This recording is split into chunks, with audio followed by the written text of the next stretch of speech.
Well, hello everybody. Great to be back with you. Welcome to the Seahawk Boys Fearless and Stupid NFL podcast. We're back again on a lovely sunny Saturday afternoon here in Las Vegas, Nevada, and I appreciate each and every one of you, as few as you as there may be, being here for the show. Well, right after I signed off yesterday, some very interesting things happened. The Seattle Seahawks made some roster moves, which I think are going to change their perspective and how they look at this draft coming up. And there are more and more hints that John Schneider may be getting smarter and he may actually be thinking about the distinct possibility of drafting a quarterback in the first round. Let's see what happens.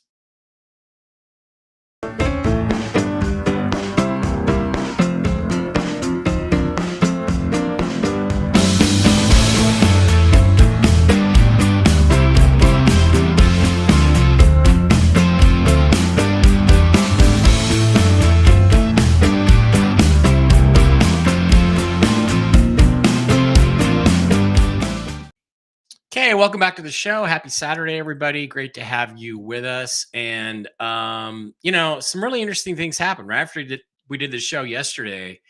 There were some developments, and one of the things that I think was actually pretty interesting is this has actually come out a couple of days ago, and John Schneider was being interviewed on I think it was Cairo Radio, and they were talking to him on the John Schneider show about stuff, and he got asked about quarterbacks, and his response was pretty interesting. We don't actually have it, but let's take a quick look at what he actually said. They were asking him. I said on Seattle Sports, meeting with the quarterbacks, about the meetings with quarterbacks Bo Nix and Spencer Rattler and some others. And what he said was, well, they wanted to get to know these guys better, get them on the board, etc. Then he said that they love Sam Howell, but that doesn't preclude us from what we do in the draft. Now, that appears to be leaving the door wide open. Apparently, John was being sarcastic, according to Hawksmania, about not being interested in a quarterback in the start of the interview. Interpret that how you want. And I came in on my Seahawk boy Mike Barra account on Twitter and said how I interpret this is that Penix and Rattler and Nix are actually in serious play at number 16. By the way, don't forget, slide on over to Seahawk boy Mike Barra at Seahawk Boy Mike B on Twitter X and sign up to follow. Just even if you want to just trash me and rip me apart, that's fine. We'll argue. I'll win like I always do. But that's okay. Right after that, they went out and they made an announcement that they had actually signed offensive lineman Laken Tomlinson. Now, if you've heard the name, I'm sure he was a first round draft pick, I believe, or second round draft pick in 2016. He's made the Pro Bowl. He's played for the 49ers. He's played for the Jets. And he's been considered a very, very solid left guard. So as we looked at the Seahawks depth chart previously, if you remember, left guard was a problem. It appears now that they are going to fill that with veteran offensive lineman Laken Tomlinson. So the offensive line should now look like Charles Cross on the left tackle, Laken Tomlinson at left guard, Oli Oluwatimi at center, Anthony Bradford at right guard, Abraham Lucas at right tackle. That is actually a solid, experienced, quality offensive line. And Hawksmania went on to say, okay, Laken Tomlinson's 2023 stats were 55.0 PFF grade. He allowed 7 sacks. That's a lot. 3 penalties and played 1,099 snaps for his career. He has 138 career starts. 99% of his snaps have been at left guard, so he's being brought in here to fill the left guard spot. In 9 seasons, Laken Tomlinson has missed only 1 game, and because he was released, his signing will not have any effect on the team's 2024 compensatory picks. And believe me, his PFF grades have been much higher than this over the years. Now, quite honestly, I put absolutely no faith, none whatsoever, in PFF grades. PFF is a joke. PFF is out there so that geeks like you and me can have something to talk about, or little retards like Seahawks retard Nelson can have some crappy analytics that don't mean anything, like estimated yards per completion, which is just somebody's wild ass guess as to what should have happened on a play or not, or DVOA, all these dumb analytic stats that really don't mean anything. Also, again, I'll go back to what not Greg Bell, but Greg Olson said about PFF on Twitter a few years ago. He said, I see people constantly referencing PFF for assignment grades, and I am baffled by it because nobody knows what a player's assignment was on a specific play. You don't. Nobody at PFF does. I don't care if Chris Collinsworth bought it. It's still a joke. I don't use their stats for anything except kind of a general marginal way of looking at things. Now, again, PFF, this is why I don't take them seriously. In 2014, the year after they won the Super Bowl, at one point in the season, they had Richard Sherman rated as the 32nd best cornerback in the NFL when he was actually, of course, number one and basically completely unstoppable on the left side. They had Earl Thomas as the 40th best safety in the NFL. It's about midway through the season. PFF's a joke. So don't take any of that crap seriously. I think, again, it's good just for general discussion, going back and forth and arguing with each other. Now, the interesting thing about this is, what does it actually do to the Seattle Seahawks depth chart? And, there it gets kind of interesting, because what you're talking about is a major shift in how things look from the way they looked last week. Now, if you remember last week, we had everything listed. I continue to have and always will have quarterback as our red flag, desperate number one need. I've had, again, a lot of flack this week. Got into a lot of discussions with people who seem to think Geno Smith can lead this team to a Super Bowl. He can't. He's 34. He declined last year. He's only going to get worse. He's not. He might be able to maintain the level of 2023, but he'll never get back to 2022.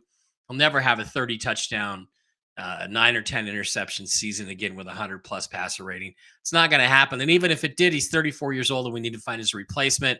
And Sam Howell is not it. So we're going to leave quarterback as our number one most desperate need. Our other serious needs in yellow were interior offensive line, linebacker, safety, tight end. Now, what does this signing do to all this? Well, first of all, I was thinking that George Fant might be being thought of as a guy they could plug in at left guard in the event that they didn't really get lucky with one in the draft. And now I'm going to take that out, and I'm going to say, no more George Fant. We are now going to type in Laken Tomlinson as our new starting left guard. And so I agree with Hawk Mania that it's going to be Cross, Tomlinson, Oluwatimi, Sam Bradford at right guard, and Abraham Lucas and or George Fant at right tackle. We will move George Fant back here to the backup at left tackle, although he can swing both ways. He can play either tackle spot, and he can play guard. He's done all three of those in his career, although I believe he played right guard. Harris is the backup at center. Stone Forsythe is probably just a right tackle. So if the left tackle gets injured, has to miss some games, it'll be George Fant over there. And I would think actually he'd still be the first choice over Stone Forsythe at right tackle. So that changes things considerably. And also I think it changes the grading. Now I think we're moving the offensive line out of the guard position, and I think into the maybe position. We probably should look at an interior offensive lineman, or even a tackle that we can convert to an interior offensive lineman to guard. And he can play swing, guard, and tackle. I'm going to leave center kind of as a need there. So what I'm going to do is I'm actually going to take OG, interior offensive lineman. We're going to take that like off the list, and we're going to move linebacker up in the needs list. We're going to move safety up in the needs list. I guess I could have done this all at once.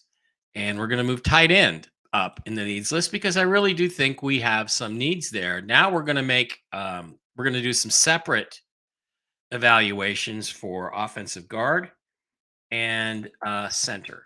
And we're going to call those we're gonna call those maybe. We're gonna call those. It'd be fun. It would be fun. Maybe we should change this to, it would be fun. It would be fun. Maybe we'll make a little evaluation there and put that in, but not necessarily something we have to do. So this improves our roster considerably. Tomlinson doesn't miss games, and let's be honest. There's another thing. There's another move to be made here. I hate Philip Haynes. Why do I hate Philip Haynes? Because when he plays really well. He's a good crushing guard in the run game, especially, and he's very serviceable at as a pass blocker. I would with Ankrum now backing up at one of the guard spots. If we could get him for the NFL minimum, I would be quite happy to plug Philip Haynes right in here. Whoops, let me capitalize. Philip Haynes, Hayns. Philip Haynes right in there at right guard. And I'd be like, okay, we're good. We're good on the offensive line. Let's actually see what happens. I think what we'll do is we'll give that a special sort of purple color, saying, yeah, maybe we'll do that. Actually, we want to change the text to black or white. How about white? That's a possible signing. And the thing is too is we keep thinking the Seahawks are out of cap space. Well, they're not out of cap space. They're not. They seem to keep signing guys. So are they done, or would they consider bringing back Philip Haynes on an NFL, on a veteran minimum deal, and say if you make the team and you're healthy, we'll have a spot for you. That I'm fine with. And what that means is now offensive guard and center are off the board for day one or day two picks. When you're talking about day one and day two picks for this team, and we only have two of them, we're looking at quarterback, linebacker, safety, and tight end. And frankly, I think tight end's a little higher need than safety. But we do need to get young guys, loaded up behind the players we have right now. And everybody agrees with that. There's no disputing that. Hawk Blogger and everybody agrees with that. But I might also put defensive end or defensive tackle here in the it would be fun category for that particular cell. But as it stands now, I think things are getting close, and now it's just a question of adding to the roster. And the cool thing about this is that we now have flexibility, not just to take the best player available, but to take anybody, absolutely anybody that we want in this draft. We can move up, we can move down, we can slide sideways. I should do live streams on my Panzer Corps videos, Eva. Well, if I did that, Eva, everybody would know that I cheat so I can win at Panzer Corps. So no, I'm not doing that. So, thank you for the comment, Eva. So I really think that things are starting to shape up. And like I said, I would be okay with giving Philip Haynes one more chance to get healthy. If he stays healthy throughout training camp and he makes the team and he's on a veteran minimum, I say let's throw him in. And then we can move offensive guard even lower on our priority list, even farther lower down the list. So those things are all pretty interesting, and they do make for some very interesting possibilities as we go into the draft. Now let's review where we are draft wise in terms of in terms of just what's available, who's out there, and what picks we have. Because if we go to this, we can see very clearly that right now we have 16. And then we don't have a pick again until 81. So out of the first 100 picks, we have 102. So out of the first 100 picks or so, we have 3. Some teams like the Redskins, they have 5. The Cardinals have 5, I think. Lots of teams have lots of picks. So we basically have 2 day 1 picks, 1, 2, 3 day 2 picks, and a couple of day 3 picks. So actually there is no day 3 anymore, actually. So There are lots of different possibilities that of what we could do here with this set of draft picks, but I find it pretty interesting that now there is like no crying need. Guard was the most crying need that the Seahawks had. Everybody agrees with that, and except me, who says it's quarterback. Um,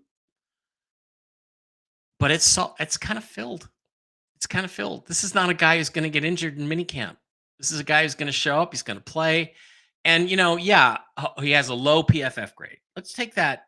Let's take that seriously. Let's look at his PFF grade and think about it a little bit. 55.0 PFF grade, 7 sacks allowed, 3 penalties. Here's the thing you don't know, Hawkmania or anybody else.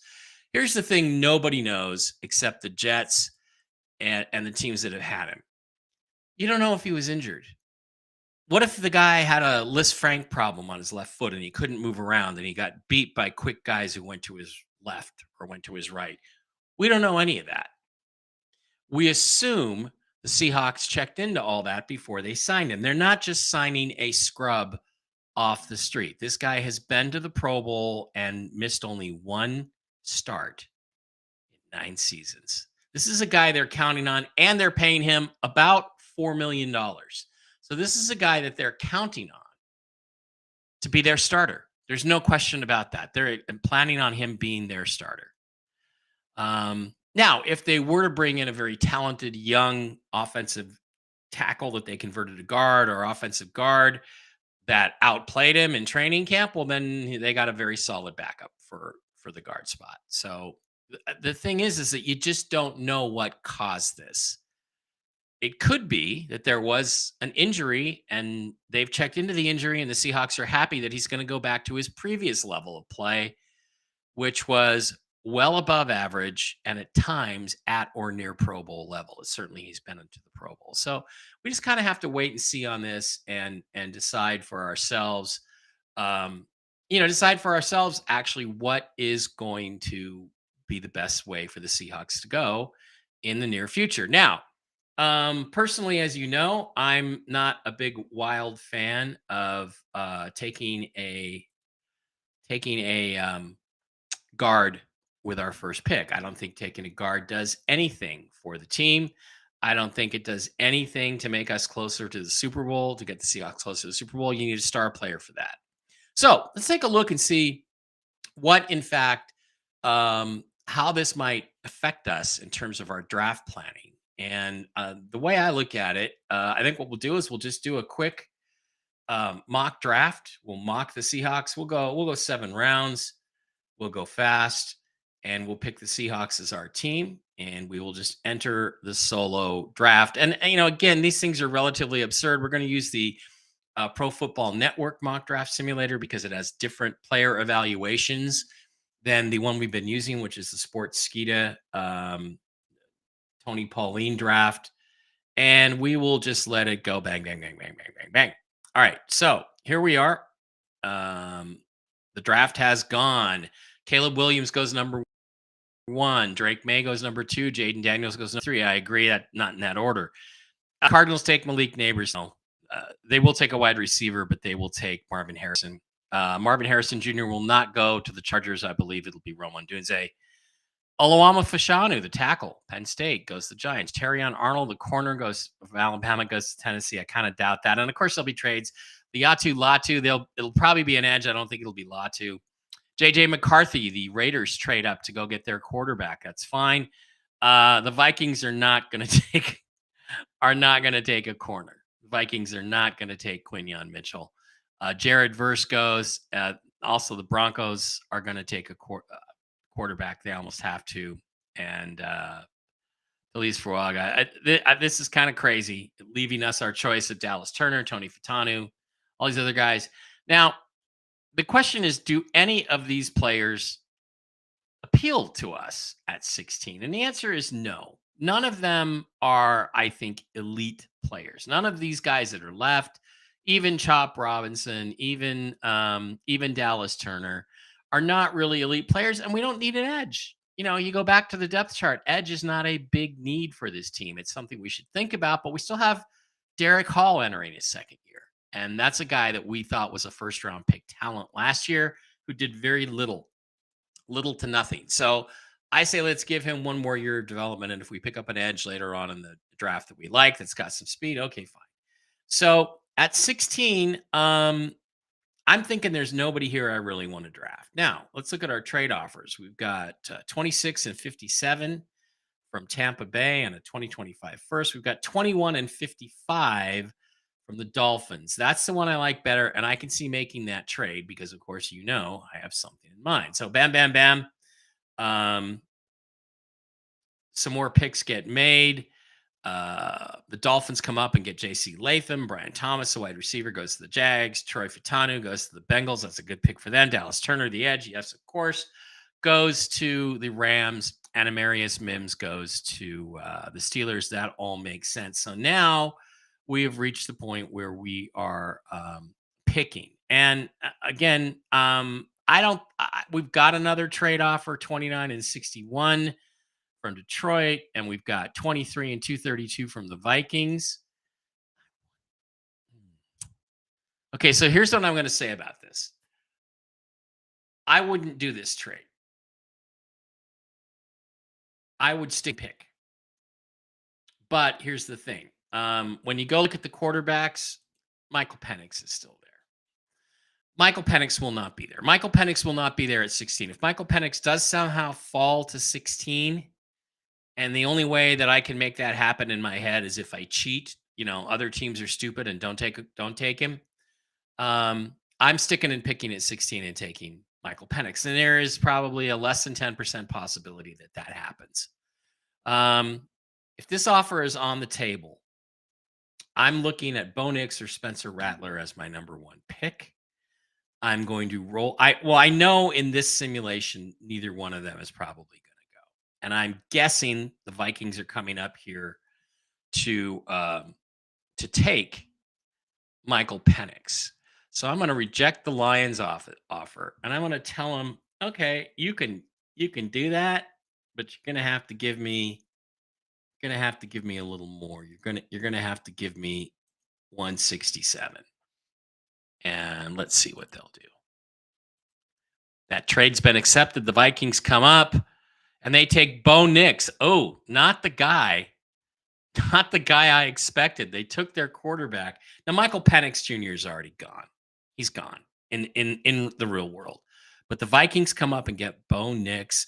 I'm at 23. I am not taking any risks and trading any further down. I don't care what anybody throws at me. I can't take Michael Penix because he's gone. So I'm taking Spencer Rattler at 23, and I have solved my quarterback problem for the moment. Now we're just going to bang through. Lots of other players are going to go. Let's see what we get at 81, or sorry, at 55. We now have a second round pick.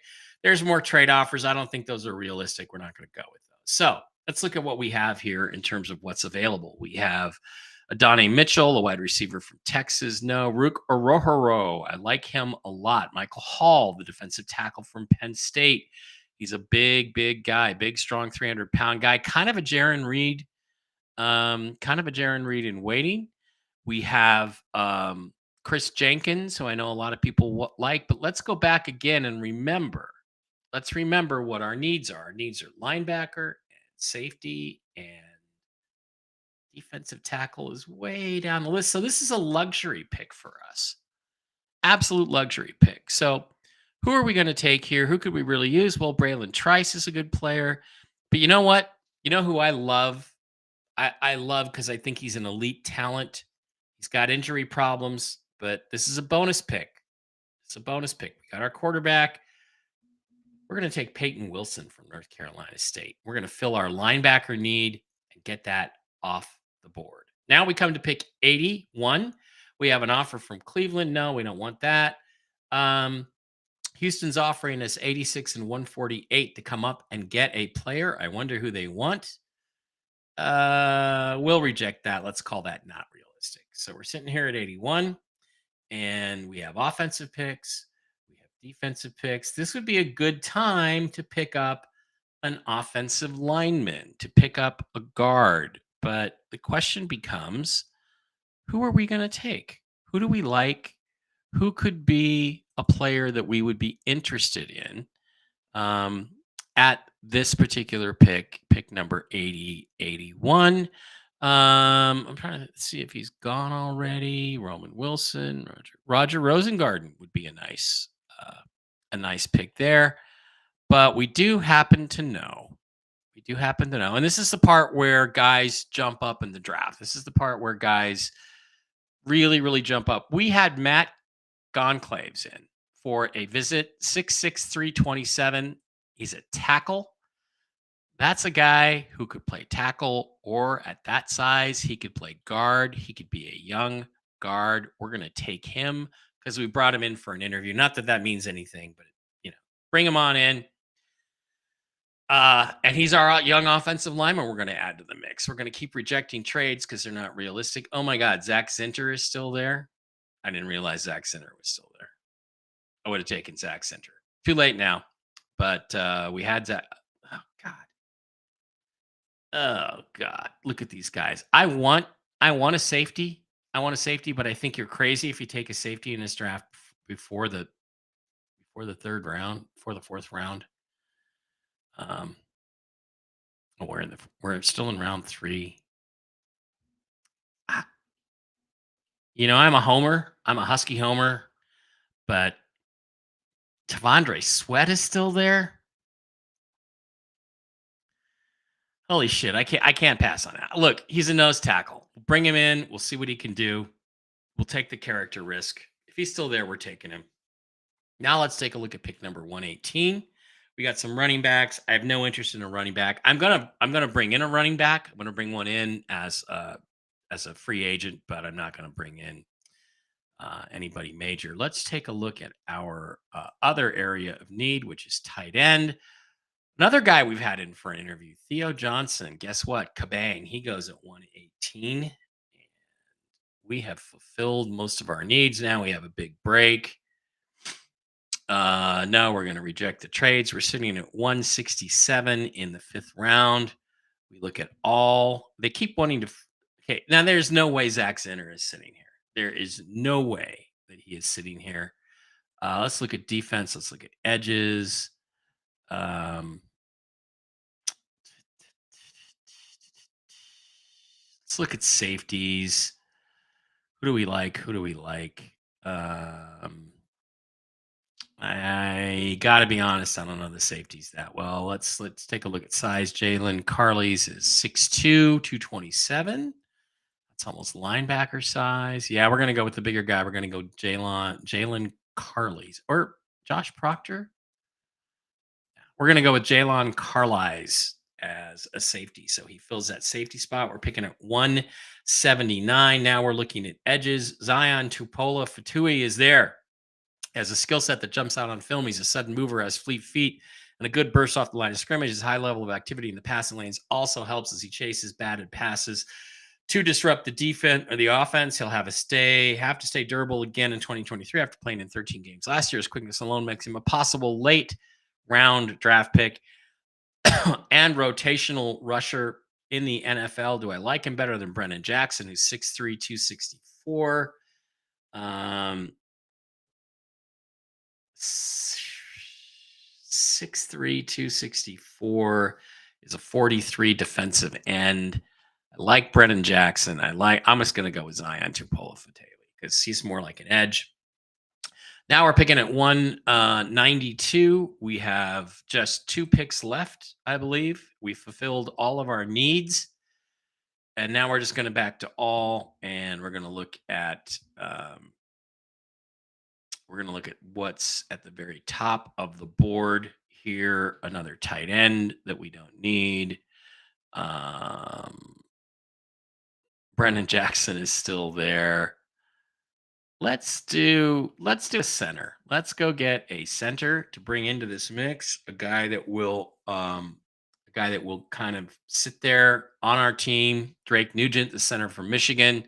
He'll probably be a practice squad guy, and we'll look at him next year as our backup center. We need to keep keep working on centers. And pick number 235, do I have somebody in mind? Yeah.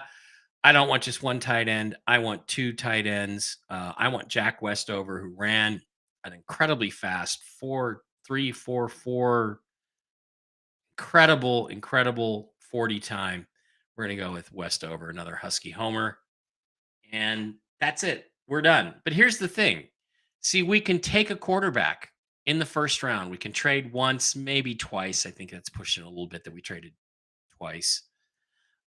Did we trade twice? Yeah, we got 21 and then traded again with the Vikings. Surprised by that. We got Spencer Rattler, we got Peyton Wilson. What's important about these two guys? What's important about these two guys is they have star quality. This team, the Seahawks, lacks stars. We lack stars. Rattler has star quality. Peyton Wilson certainly has star quality. Yes, there's injuries, but you're not taking him until the second round. Matt Gonclaves, the offensive tackle from Pittsburgh. If Zach Zinter actually makes it there, I think Zinter's a more likely pick. But well, Tavondre Sweat, the defensive tackle, that's possible with his character issues. It's possible. Theo Johnson probably going to be gone before that. A safety, an edge, a center, and another tight end. That's the results we've got, and we have filled all of our needs now with this draft. We have filled all of our needs. So let's go back and look at our depth chart and see if we can fill our depth chart there. Joe Evans, you should moonlight as a sports scout. No, I don't. I'm not a film guy. I don't watch film like a lot of these other people do. Always very explosive. He gets very low body lean. That's not me. I just look at guys and evaluate if they can play football. And I've actually done very well. I've done very well with that. So let's go take a look again at the application window, and let's take a look at our depth chart. So how would our depth chart really look after we got done with this? Well, we retracted our offer to Philip Haynes. He's out of there. Stone Forsyth gets into camp, but he doesn't make it. So we're going to go with Gonclaves here.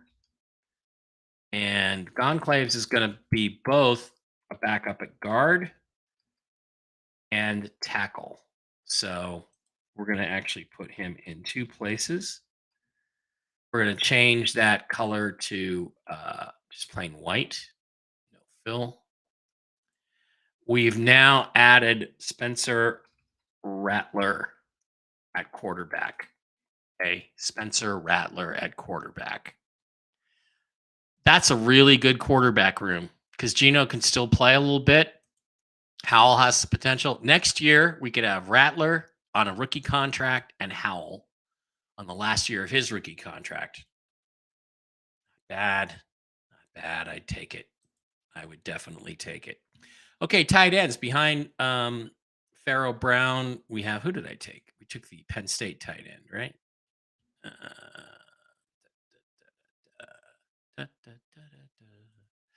We took where's my draft?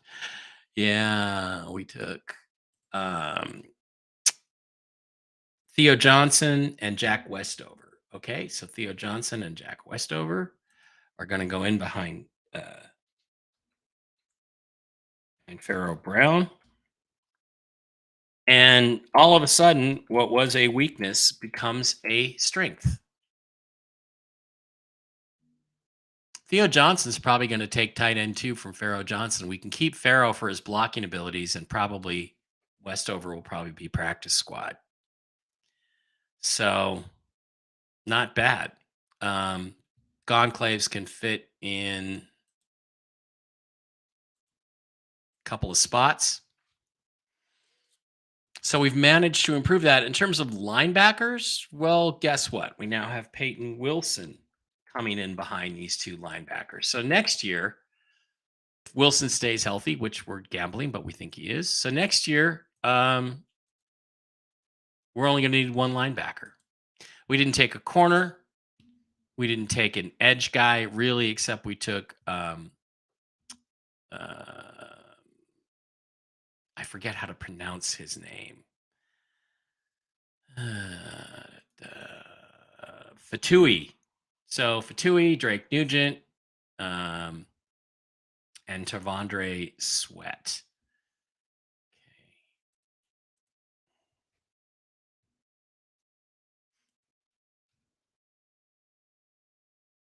Tui, Drake Nugent, probably a practice squad guy. And on the defensive tackle, in the nose tackle, Tavondre Sweat. So let's pick a fill color for all of our draft picks. Let's pick a fill color for our draft picks. We don't want to use a color we've already used.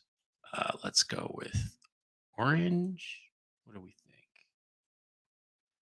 Yeah, that's okay. Orange. That's a Texas color. So, and we got a safety. Just some random safety. Da, da, da, da. So, how do you feel about this roster as opposed to the one we had yesterday before we even signed Lakin Tomlinson? I feel pretty freaking spectacular about this. And the reason I feel so good about it is because if something like this happens, we have a future. We have a future at quarterback. We have a future all over this team. We got additional guys for each level of the line of scrimmage on defense. We got a safety. I don't know who the safety was. We got some more offensive linemen, and we have a quarterback of the future. So it is not the end of the world if we trade down to 23 and get Spencer Rattler, especially if we get other picks,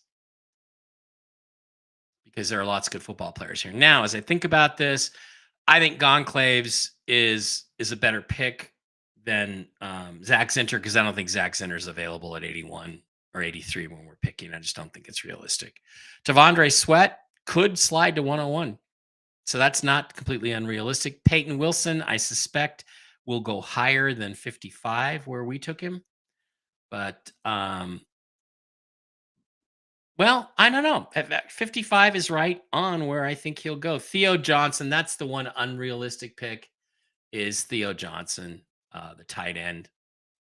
Getting him in the third or fourth round. 118 is still the third. That's not going to happen. So, all right. So that is kind of where we're at. I think we definitely have some exciting news here with the signing, because what the signing of Lake and Tomlinson does is it creates a snowball effect where there's now a distinct possibility that we can get a quarterback or even trade down a little bit and get a quarterback. The trading down gets us the extra picks to get guys like Peyton Wilson. Well, what if we don't get a second round pick?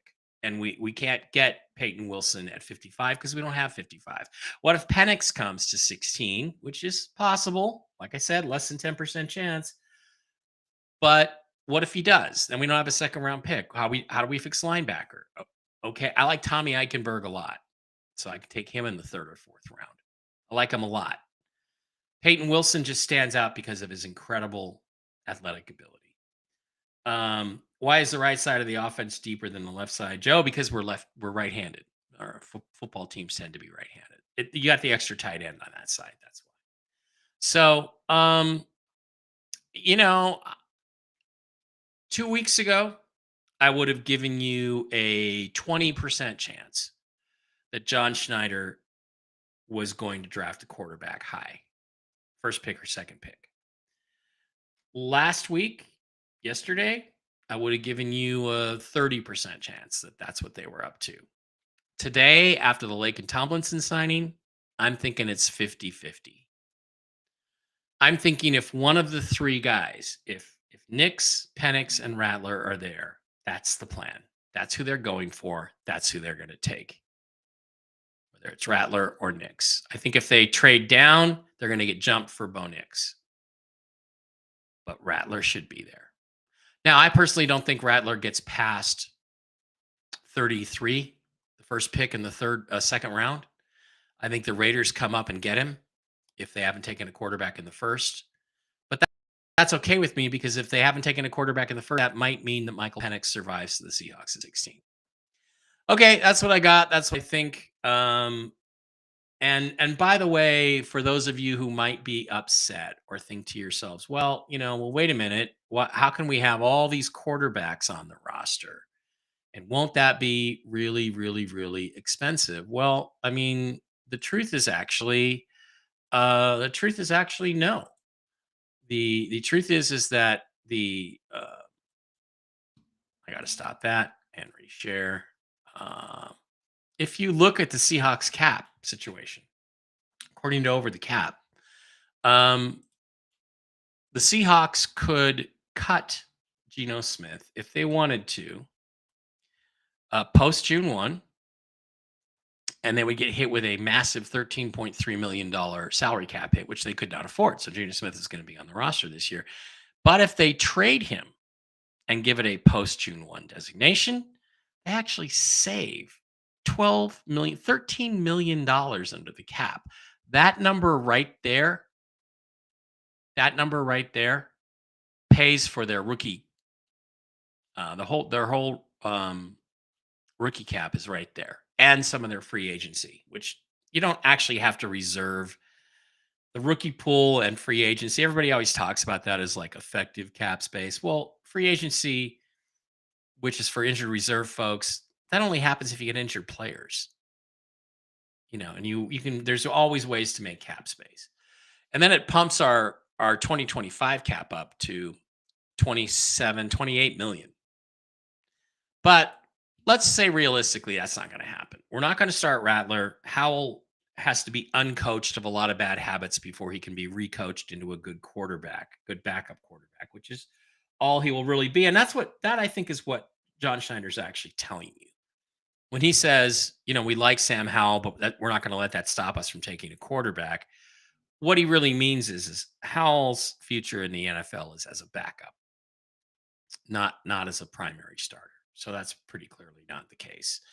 But let's say when we get to 2025 and Geno's cap number is then 38.5 million and Rattler's ready to play, we're just going to cut him. We're going to save 25 million under the cap, and there's that magic number again, 27,992,332.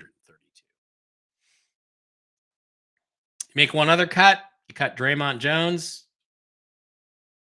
Suddenly you got 45 million in cap space almost. So we're in good shape, and I think Geno realistically is going to be the quarterback this year, at least to start with. But we'll have to wait and see what happens after all that. But don't be concerned about cap space for the quarterback position. We won't have very much invested in it at all, even with Rattler's rookie contract, and even with it being a first-round contract. So, rookies get paid 13 million. That's not true. It depends on what slot they're in, Joe. And how much do returning retired players get? I don't know, but I don't understand that question quite. But anyway, thank you guys for being here. Thanks for watching it. Leave comments below. I'll try to come in and answer them no matter how disparaging they are, because in the end, I think you're going to find out I'm right and you're wrong. And there is no advantage. There's no point in the Seahawks spending a first-round pick on another position player. They've now spent 4 first-round picks in the last 2 years on position players and none on quarterbacks. Let's just go get a quarterback and give the team a chance to get ahead.